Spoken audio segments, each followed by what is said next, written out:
কিছুমান মানুহে আন্দোলন নোহোৱাৰ কাৰণে গাবিলাক খোজাই আছে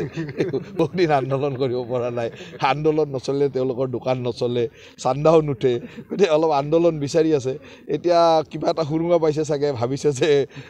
কৃষি আইন বাতিল হ'ল গতিকে কিবা আন্দোলন কৰিব পাৰে কিন্তু অসমৰ ৰাইজে এইবাৰ আৰু আন্দোলন নকৰে অসমৰ ৰাইজে বুজি পায় কাৰণ আন্দোলনকাৰীবিলাকৰ চৰিত্ৰবিলাকো দেখিলে কিয় আন্দোলন কৰিলে কেনেকৈ আন্দোলন কৰিলে কিয় আন্দোলন কৰিছিল তাৰ অন্তৰ্নিহিত উদ্দেশ্য কি এইবিলাক চব দেখিলে গতিকে দোকান খোলা বুলি কৈছে এনেকুৱা দোকান অকল লুৰিণজ্যোতি গগৈ নহয় অসমত বহুত মানুহে বহু বছৰৰ পৰা চলাই আছিলে এই দোকানবিলাক মানে এতিয়া বন্ধ হৈ গ'ল যে আৰু এতিয়া ইছ্যুৱে নাই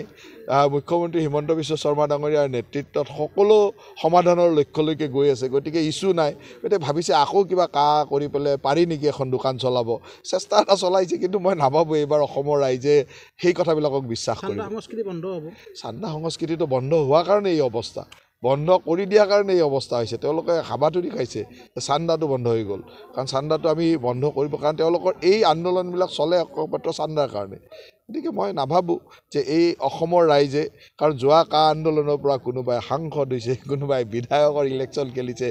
ৰাইজে ভোট দিয়ালে সেইটো বেলেগ কথা কিন্তু মানুহেতো বুজি পালে তেওঁলোকৰ আন্দোলনৰ মূল লক্ষ্য কি আছিল গতিকে এই ধৰণৰ লক্ষ্য ভ্ৰষ্ট মানুহে